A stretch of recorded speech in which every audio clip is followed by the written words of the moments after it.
ئەمریکا ئیرانی بە ئێریشا لەسەر دوو تانکەرên کەنداوی تاوانبار دکە.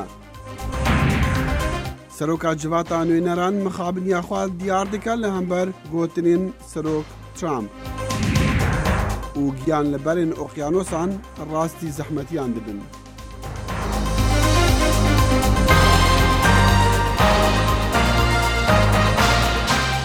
سڵاو و ڕێز و هیڤین دەما خۆش دەگەڵ کورد کۆنەکشن ژە دەنگی ئەمریکا لە واشنگتن. لای منیشەوە سڵاوم کاتۆم کاتێکتان شاد. ڕۆژی پێنجشەمە هێرش کرایە سەر دوو کەشتی بار هەڵگری سوتەمەنی لە کەنداوی عەمان و ئەمریکا ئێران بە ئەنجامدانی ئەو کارە تاوانبار دەکات. وەزیری دەرەوەی ئەمریکا مایک پۆمپیۆ دەڵێت ئەمە دوایین هێرشی ئێرانە کە هەڕەشەیەکی ڕوونە بۆ سەر ئاشتی و ئاسایشی جیهانی. ئێران کۆڵی دەکات و دەڵێت هێزی دەریایی ئێرانی 44 کرێکاری ناو کەشتەکانی ڕزگار کردووە. تەقینەوەیەکی تر لە کەنداوی عەمان ڕۆژی پێنجشەمە گرژی و ئاڵۆزیە پەرسەندۆکانی نێوان ئەمریکا و ئێرانی زیاتر کرد. وەزیری دەرەوەی ئەمریکا مایک پۆمپیۆ ئێران تاوانبار دەکات. بەپێی هەڵسەنگانی حکوومەتی ئەمریکا ئێران بە پرسیارە لە هێرشەکانی کەنداوی عومان. ئەم هەڵسەنگانانە بەپێی ئەمانە کراون. زانیاریە هەواڵگیریەکان ئەو چەکانەی بەکار هاتوون ئەو ئەستی شارەزایی پێویستە بۆ ئۆپەراسیۆنێکی لەم جۆرە. هێرشی هاوشێوەی ئەم دوایانەی ئێران و ئەو ڕاستی کە هیچ گروپێکی تری بە وەکالەت کار دەکەن لەو ناوچەیەدا ئەو سەرچاوانەیان نییە ئۆپەراسیۆنێکی لەم جۆرە ئەنجام بدەن. وەزیری دەرەوەی ئەمریکا پێشتریش لە تویتێکدا ڕایگەاند ئەم هێرشانە هەڕەشەن لە ئاشتی و ئاسایشی نێودەوڵەتی دەستدرێژیەکی ڕوون و ئاشکرایە بۆ سەر ئازادی هاتوچۆی دەریایی و زیادکردنی گرژیەکانە لەلایەن ئێرانەوە کە جێ قبولکردن نییە. ئەم تەقینەوەیە لە کاتێکدا بوو سەرۆکوەزیری ژاپۆن شینزۆ ئابێ لە تاران و توێژی دەکرد لەگەڵ کاربەرستانی ئێرانی لە هەوڵێکدا بۆ هێورکردنەوەی گرژی و ئاڵۆزیەکان. یەکێک لە کەشتیەکان ژاپۆنی بوو و پۆمپیۆ ئەم هێرشەی بە بێڕێزیکردن بە ژاپۆن ناودێر کرد. سەبارەت بە سەردانەکەی ئابێ بۆ ئێران پێزانینی بۆ ئەو سەردانە هەیە لە ڕوانگەی ئەوەی بە مەبەستی کەمکردنەوەی ئاڵۆزیەکانە و ئێمەش هەمان بۆ چوونمان هەیە. وەزیری دەرەوەی ئەمریکا پەیوەندی بە نەتەوەی گرتوەکانی شەوە کرد بۆ تاوتوێکردنی ئەو ڕوودا و ئەوان کۆبوونەوەیکی داخراویان ئەنجامدا. سەر لە بەیانی ڕۆژی پێنجشەمە سکرتێری گشتی نەتەوەی گرتوەکان ئەنتۆنیۆ گۆتێرێس لە میانی کۆبوونەوەیەکی ئەنجومەنی ئاسایش بەر لە کۆبوونەوەی کۆمکاری عەرەب هەر هێرشێکی دژ بە کەشتیە سیڤیلەکان شەرمەزار کرد. دەبێت ڕاستیەکان دیاری بکرێن و بەرپرسیارەتەکان ڕوون بکرێنەوە. ئەگەر شتێک ببێت لە توانای جیهاندا نییە بەرەنگاریەکی زۆر هەیە لە کەنداودا. وڵاتانی کەنداوی عەرەب کاردانەوەیان هەبوو سەبارەت بە هێرشەکە و قەتەر داوای کردنەوەی لێکۆڵینەوەیکی نێودەوڵەتی کرد سەبارەت بە هێرشەکە و کەمکردنەوەی گرژەکان لە ناوچەکەدا. هاوکات عەرەبستانی سعودیە دەڵێت هاوڕایە لەگەڵ ئەمریکا سەبارەت بەوەی ئێران بەرپرسیارە لە هێرشەکەی سەرکەشتیەکان. وەزیری دەرەوەی ئیماراتیش داوا دەکات کۆمەلگای نێونەتەوەی وەڵامی ئەم هێرشە بدەنەوە و گرنتی ئاسایشی و سەقامگیری ناوچەکە بدەن. کەنداوی عەمان لە نزیک تەنگەی هورمزە کە هێڵی سەرەکی گواستنەوەی سوتەمەنیە لە جیهاندا. لە مانگی ڕابردووشدا ئەمریکا ئێرانی تاوانبار کرد بۆ هێرشکردنە سەر 4 بار هەڵگری نەود لە کەناری میرنشینەی گرتوەکانی عەرەب. ئێران نکۆڵی لە هەردوو ڕووداوەکە دەکات. بەردەفکا کۆشکاسپی سارە ساندرس دێدەبژێ کاریخوا بەردەدێ چەند هەفتیên داهاتی دا û vegerta malaxwe li Westanê Arkansa. Serok Donald Trump pes nakar û xizmetên Sanders da û got ew hîvî dike Sanders xwe ji bo fermandariya Arkansa namzet bike. Babê Sanders Mike Huckabee ku bo demê 11 salan fermandarê wîlayetê bû. Hilbijartinên dahatiyên Arkansa dê li 2022 bin. Xanim Sanders yek ji alîkarên herî bawerpêkiriyên Serok Donald Trump bû. Wê got ew bihîviye pitir demê xwe bi sê zarokên xwe re derbas bike. سەرۆکی ئەنجومەنی نوێنەرانی ئەمریکا نانسی پەلۆسی دەڵێت بەزەی بە دانەڵد ترامپ دادێتەوە کە پێی دەڵێت کەسێکی پیس و زیان بەخش. ئەو باسی لەو قسانەی ترامپ کرد کە لە کاتێکدا هەردووکیان لە ئەوروپا بوون بۆ یادی دیدەی کردبووی. ترامپ کە ئەم ڕاهێنی دەبێتە 73 ساڵ دەست بەجێ هیچ کاردانەوەیەکی لەسەر لێدوانەکانی پلۆسی نەبوو کە لە میانەی کۆبوونەوەیەکی لە بەردەم ئەنجومەنی پەیوەندی دەرەوەیەکانی شەوی پێنجشەمە لە نیویۆرکدای. پێلۆسی گوتیشی هیچ شتێک بە ئەندازەی تاوانبارکردنی سەرۆک ناکۆکی دروست ناکات و گوتی تاوانبارکردنی دەبێت لەسەر بنەمای ڕاستیەکان بێت نەک سیاسی. هەندێک لە ئەندامانی پارتی دیموکرات بەپێی راپۆرتان فشاریان بۆ پیلۆسی بردووە کە پرۆسەی تاوانبارکردنەکە دەست پێ بکات. و ئاژانسەکە چاودێریکردنا کاری حکوومەتە فدرالی پێشنیاز دکە و کێلیەن کانوەی نزیکترین ئالیکارە سەرۆک ترامپ ji kar bê derêxistin ji ber ku ew bi berdewamî êrîşan li ser binemayên partîzaniyê dike li demê ku ew endameka karmendeka hikûmeta federaliya ofîsa şêwermendê giştî bi nadinameyekê de agahdarî daye koşka Spîko Xanim Conway bi berdewamî qanûna heç dişkîne ew qanûn karmendên hikûmeta فدرالی سنوردار دکه ji çalakiyên siyasî li demê xizmeta hikûmeta federalî dikin ji ber ku çendîn caran Xanim Conway ew yasa piştguh xistiya ofîsa şêwermendê giştî pêşniyaza derxistina wê ji karê wê dike. سووتانی دەغڵودانی جووتیاران لە ناوچە جێناکۆکەکانی نێوان بەغدا و هەرێمی کوردستان بەردەوامە. ڕووداوەکان تا دێن زیاتر دەبن و ئەو گومانەش دێتە ئاراوە کە دەستێک لە پشتی ئەم ئاگرەوە هەیە. گڕتێبەردان و سووتاندنی دەغڵودانی جووتیاران بەردەوامە. دووکەڵی سووتاندنی ڕەنجی جووتیاران ئاسمانی پارێزگاکانی کەرکووک و دیالە و سەلاحەدین و ناوچەی گەرمیانی تەنیوە. ئەم ساڵ پڕوکێنەرترین ساڵ بوو بۆ کارمەندانی ئاگرکوژێنەوە و زۆربەی کاتەکانیان بە کوژانەوەی ئاگر بەسەر برد.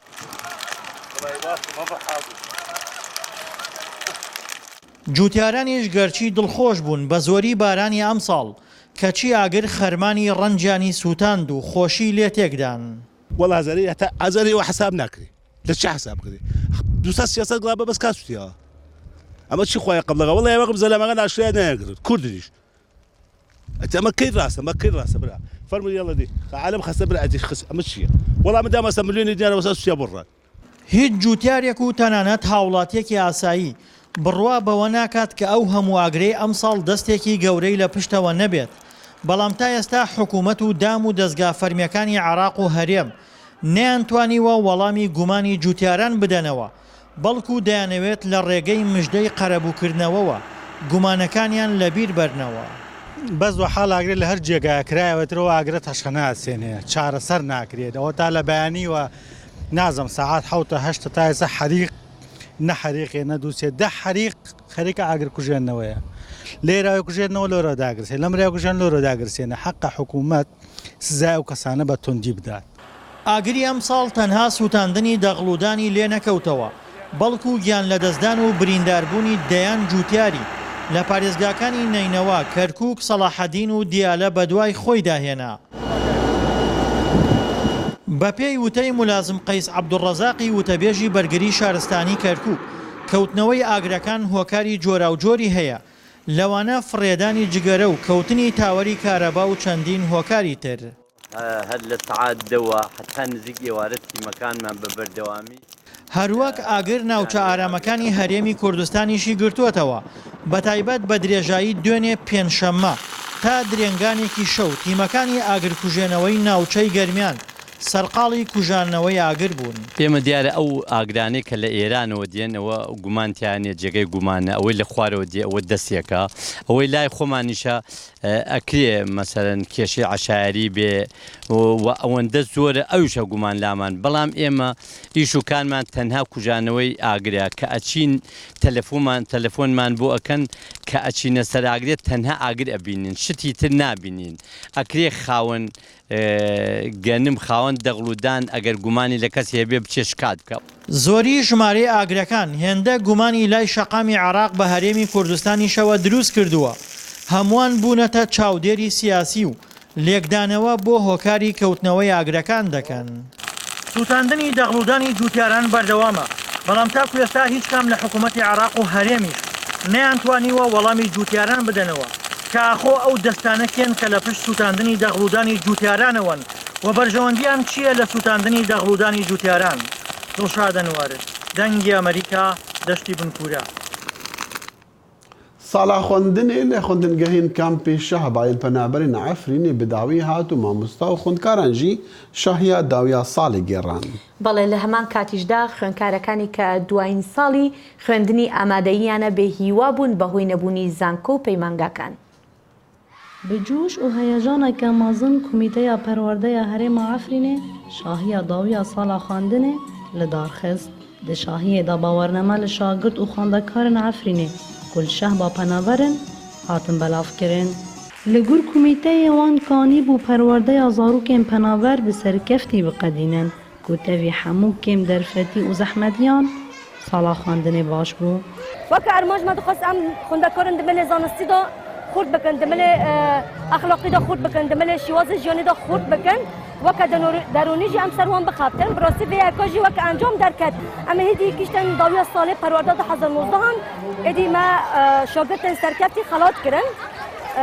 Weke hêvî jî dawê de ez dibêjim hêviya me ji bo vegera Efrînê xurt e. Li aliyekî din xwendekarên refa 12 angûsîsiyê ya amedayî di her du beşên wêjeyî û zanistî de dest bi ezmûnên bekeloriya kirin ku piştî qedandina van ezmûnan biryara ew derbas xwendina bilind bibin. Lê ji ber ku li şehba ne peymangeh û ne jî zanîngeh hene xwendekar bifikarin. Em mecbûr dibin ku em biçin li xwendinê xwe em li Cizîrê dawam bikin li herêma Cizîrê. Yani ev yek jî yani dihêle ku em wek welatiyên Efrînê yani em wek koçberî din ji xwe re dipejirînin. Yani carekê em ji Efrînê derketin hotin li herêma Şehba em cih bîn. Jarê didî em ê carek din ji herêma Şehba derkevin em biçin Cizîrê. Yani em dîsa ji malbatê xwe dûr dikevin yani em mirov tenê jiyan dike. Ştekî din jî heye dibêjin û xwendekar pileyên baş bi ser nexe wê neşînin Cizîrê. Yani ev jî pirsgirêk ji bo me em ketine ev vê qiswetê. û dibêjin eger hejmarê xwendekaran Cizîrê pir e dibêjin em xwendekaran naşînin Cizîrê. Yani mesela pir xwendekaran hene, piraniyan xwendekaran hene dixwazin biçin Cizîrê zanîngehê bixwînin. Yani çixa bê zanîngeh ne wekî peymangeh heye.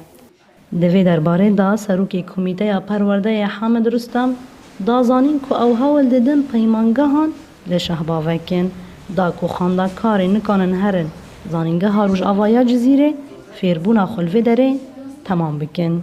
Rustem dûr projeya vekirina peymangehan ev agahî parvekirin. Peymangeh tê da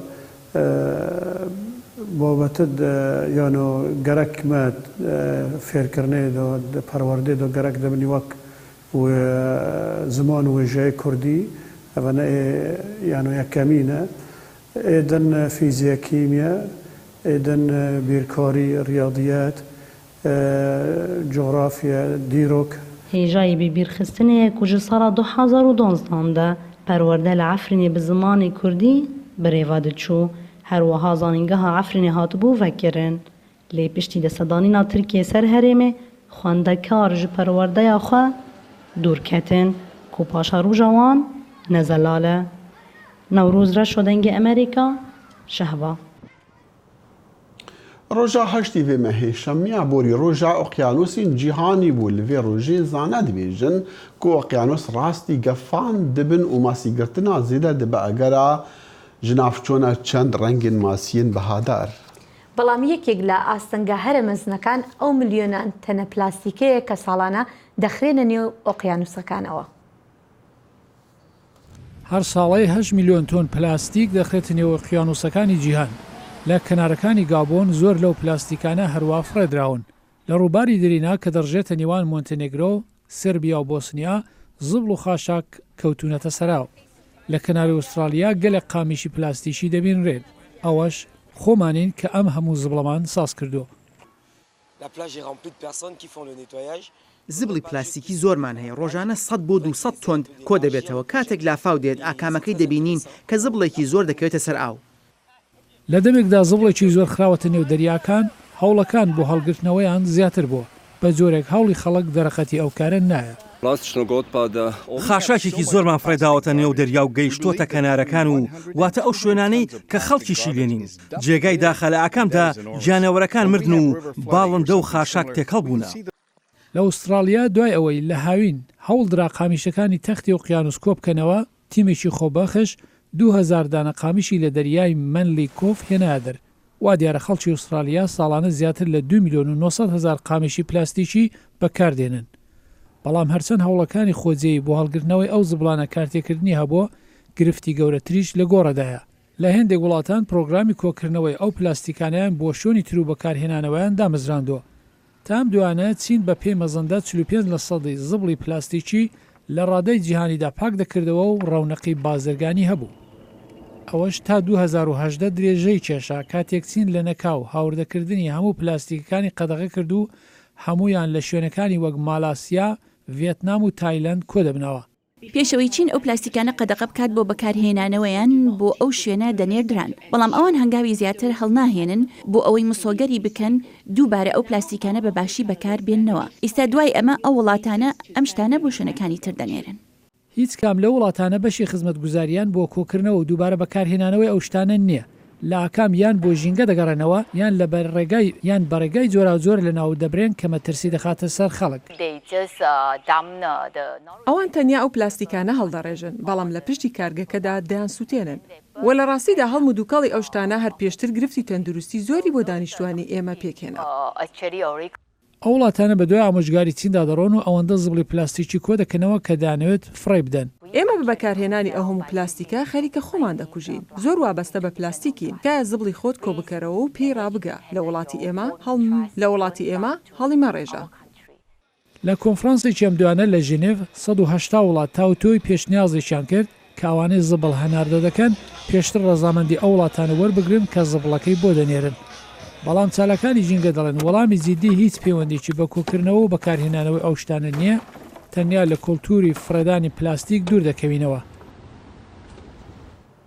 هەموو ساڵێک لە کاتی مانگی ڕێزگرتن لە هاوڕەگەز خوازەکان کۆمەڵێک بۆنە و چالاکی لێرە لە ئەمریکا ئەنجام دەدێت و کۆمەلگای هاوڕەگەز خوازەکان و ئەوانش کە پشتیوانیان لێ دەکەن پێکەوە کۆ دەبنەوە بۆ ئەنجامدانی ئەو چالاکیانە. یەک ژڤان فستیڤالن ku li Washington DC paytextê Amerîka têkirin ev sal Revîndosky li festîvalê bû ev raport amade kiriye. Ev qerebalaqa hûn dibînin Festîvala Hevregezxwazan e ku her sal tê li darxistin bi boneya meha şanaziyê. Her sal di meha şanaziyê de anko Pride Month Emrîkî serqalin bi ahengin cora û cor wekû vê festîvala bi navê Capital Pride Festival. Li seranserî Amerîka festîvalin bi vî rengî tên li darxistin. Lê li Washingtona paytext ev çend roj e cade pirin bi kesên hevregezxwaz û piştgirin wan. من دخواست اندام دوی جوات ببینم و دانستانه دیگر خلقی بکن. داکو از ببینم که او چه دکن و چه وان نونریا خود دکن. فستیوالن هفرگزخوازان ین به وی رنگی نه تنه در فتح که جبو نیزی کرنا جواکه لی هر وسا در فتح جبو کمپانین مازن کل فستیوال تشتن کمپانیا خود فروشن. اریک باریوس گنجک هفرگزخواز سربورا خواه به بینرن دنگ امریکا را پارو دکه و بحثوه که دکه که چوا کاری بو پشتی وان چند سالان جوه شارتنا کساتی خواه تبلی جواکا هفرگزخوازان به. از بری جخواه ترسیان بری 2 سالان از دهات ناو جواکا هفرگزخوازان و من دپرسی اف چیه شانازیا هفرگزخوازان چیه لینها از هست به آرامی دناوه و جواکی دکم او هیزی ددنه جبو کسن وکو ایریک قرسترین تشت اوه جمالباتا خورا بیجن کو او هفرگز خوازن تانها جی گلک مالباتن امریکی هنه و یکی قبول ناکن. تبیرا من دمامج دایکا خورا گوت از هفرگز خوازم یک جی قرسترین بریارین جیانا من بو لی پشتی و یکی بیوندین من لگل دایکا من بهستر بو.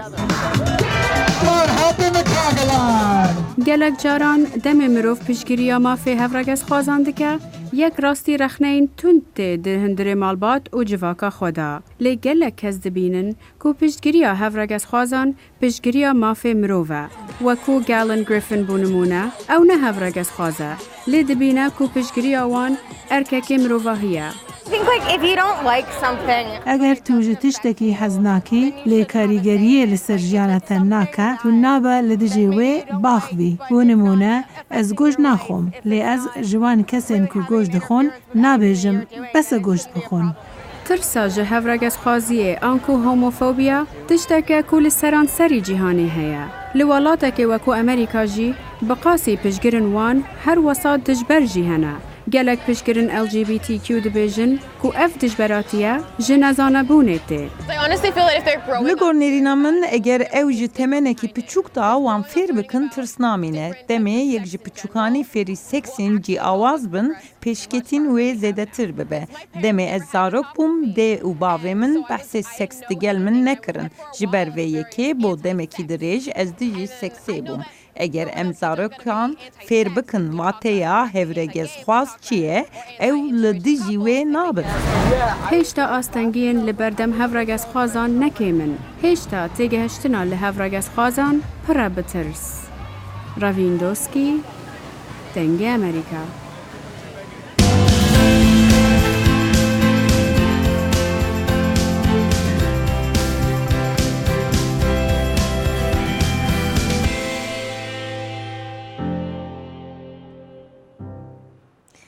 پیاوێک لە سلێمانی ماڵەکەی خۆی کردووە بە پێشانگایەک کە هەزاران وێنەی لە دیوارەکانی هەڵواسیوە. ئەو وێنانەش بریتین لە وێنەی کەسایەتیەکانی شاری سلێمانی هەرێمی کوردستان و عێراق.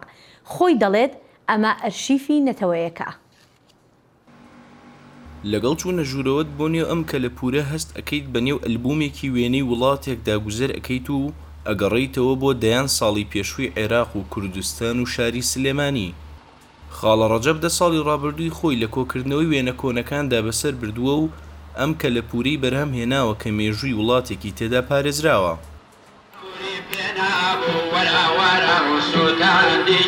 تجديد جرونديك زماني قديم راديو قديمي رسم أنواع وأشكال تاعه للشيخ ومشايخ وميته بيفرق الجوازي همو أنواع كان تاعه هموي بيفرق الجوازي حزب هموي مالقرتو هموي تاعه پێوەستە بە خەڵکە جوانەکانی شاری سلێمانی بە پیا و ژن و ڕۆشنبیر و دکتۆر و مهندیس و شۆڕژگێڕ و هەتا پیاوی ئەتیادی کاسب و صاحب معمەلەکان و هەمووی تایە. یعنی ئەمە ئارشێفێکی شاری سلێمانیە ئەوەی کە بێتە ئێرە خۆی تیابینێتەوە باوشی تیابینێتەوە باپیری تیابینێتەوەنێ جوانەکانی شاری سلێمانی تیابینێتەوە.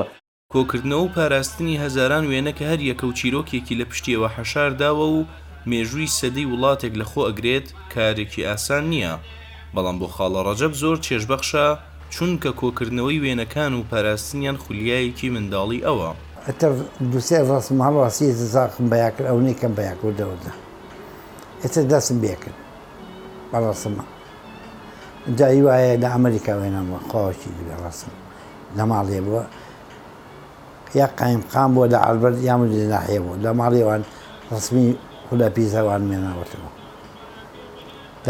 ئەر شوێنێ ڕسم لە ماڵێکا بێ داوام کردۆی نامە چونکە لە ماڵەوە هەڵێگرن ئەڕزێ من ئێرە حیمایەکەم جوان تەماشای دایەنێم و خەڵکی ئەی بینێ پێ خۆشحاڵەکەی بینە ئەو ڕسمانە. هەڵوێستە بەرزەکانی ساڵەکانی سی کە چۆن چوون بەگشت ڕژێمی مەلێکیە ڕژێمی قاسمە ڕژێمی بەعسە ئەمانە هەمی بە تەسویر چکە وێنە بەڕاستی وێنە خۆی ئەدوێ. لە ئێستادا کە لە پورەکەی خاڵە ڕەجەب بۆتە جێی کۆبوونەوەی دۆستان و شاعیران و نووسەران و ڕۆشنبیرانی شاری سلێمانی و لەگەڵ سەردانکردنی ئەم شوێنەدا لەگەڵ وێنەکاندا دەگەڕێنەوە زەمانی زوو یادی جارانی سلێمانی دەکەنەوە. ڕێباز مەجید، دەنگی ئەمریکا، سلێمانی. پێشانگەها کە سەرنجڕاکێش لە مۆزەخانە سمسۆنیەن یا دیرۆکە خۆڕستیە لە واشنگتن لە ڕۆژە شەمبی هاتڤەکردن پتر ji 700 parça û paşmayên dîrokî di pêşangehê de hene jwana jî paşmaya daynosordar û teyran ku dîrokan vedigerre milyonên salan. Tiştê sirnjrakêş ew e gelek ji van paşmayan peya min ji bo paşerojî û çawaniya parastina erdê. 7 milyon sal berê bo daynasorên Triceratopsê rojek pir xirab bû. Bermayiyên wî di bin fosilê Tyrannosaurusê wekî hîn niha jî zindî ye xweya dike. We now know dinosaurs to be ئەم نەها دەزانین کۆ دیناسۆر ئاژەلێن gelek çeleng bûn zû mezin dibûn em dizanin ku teyr ji dînasoran çêbûne gelek dînasorên ku hûn di mozexanê de dibînin nayê wê wateyê ku ew bi hev re dijiyan lê dinê bo dînasoran gelek jîngehên cuda wekû yên îroj hebûn. Pêşengeha dema Kurd derbarê jiyana antîk û seqawê jîngeh û ernasiya wê da ye ku di zêdetirê 3.7 milyar salan de hatiye damezrandin. Fosîla darekî tropîkal ya ku li herêma Arktik hatiye dîtin nîşan dide ku ev heremekî tropîkal bûye. Kalikên hespên îro 52 milyon sal berê jiyan kirine. Dinê ya antîk tije xwekaşok, biok û mêş û mar bû. ئەم ji wê re destnîşan dikin û derfetekî didin ku hûn bixwe wateya tiştekî 55 milyon sal berê pêk hatiye keşif bikin û ev ji me re li ser tiştên ku aniha em dijîn pir tiştan dibêje ji ber ku ev ne tenê çîrokekî paşerojê ye ev çîroka me ya niha ye. Ev veneyên berheman bandorên seqayên guhertî yên serasta guhertina dinê nîşan dide. Zanyar dibêjin 55 milyon sal berê bandora asteroîdek mezin jîngeh carekî de guhertiye û daynasor û piraniya cureyên din yên jiyanê têk çûne. Lê îro pêşengeh destnîşan dide ku mirov suçdarin ku dibin sedema pirsgirêkên wêrankar yên jîngehê. Ev rastiyek zanyariyê ye û delîlên wê hene ku bandorek me ya bêhempa li ser vê dinê heye. Ev di bîvanê de di rêjeyê de bêhempa ye û her wisa ku tinê yek cure dibe sedema tevahiya van. Guhertinan jî bêhempa ye. Gelek tişt hene ku hûn dikarin bû kêmkirina baştirkirina bandorên guhertina seqayê bikin û parastina cureyên jiyanê û jîngehê bikin. îro li dinê gelek tişt pêk tên ku nepêwîst e ew pêk werin. Star hêvî dike ku serdana pêşengehê ew ê mirovan bo kiryarên jîngehî teşvîq bike. Ez bawer dikim em bi rastî dikarin bi vê pêşengehê dinê biguherînin û ez dizanim ev mîna tiştkî îdeolîstîk xuya dike. Lê ez bawer dikim em dikarin. Ez dixwazim ku mirov bibînin ka em li ser dinê çawa bandorê dikin û cavên xwe vedikin û heza me bibînin û dest bi bijartinên aqilane bikin. Bera li derdorê xwe binêrin ku bibînin mirov li ser dinê bo siberojek pirtir hîvîdar û xweştir çi dikin. هێرۆگەلێک جاران وەخت دەما بەحسیڤان تشتێن دیرۆکی تێکردن و دەبێژن دیرۆکان واتگرتە میلیۆنێ ساڵە بە مرۆڤی سەیرە لێ مەسەلە هەم ئەوەکو ئەڤ مۆزەخانە بە شێوەیەکی زانستی بەرێ خۆ دەتەوانە و دیار دکە کا چەندێک کەفنن یاننا چەند باڵێ و باس لە مۆزەخانەی سمیسۆنیان دەکەین کە لە ئەڤەری واشنگتن سمیسۆنیان چەندین مۆزەخانەی لەناو واشنگتن هەیە مۆزەخانەی جۆرا و جۆر و هەروەها مۆزەخانانە زۆرجار بۆ لێکۆڵینەوەی خوێندکاران زۆر باوە یعنی تەنها هەر لە سەرەتایەوە بگراتە کوزانکۆ کە سەردانی مۆزەخانە کاکەن بۆ لێکۆڵینەوەکانیان حتا بەرنامە بێ یا کورد کونەکشن هەر شاد و بەختەوەر بن و خودەحافیز کاتێکی خۆشە شاد بن.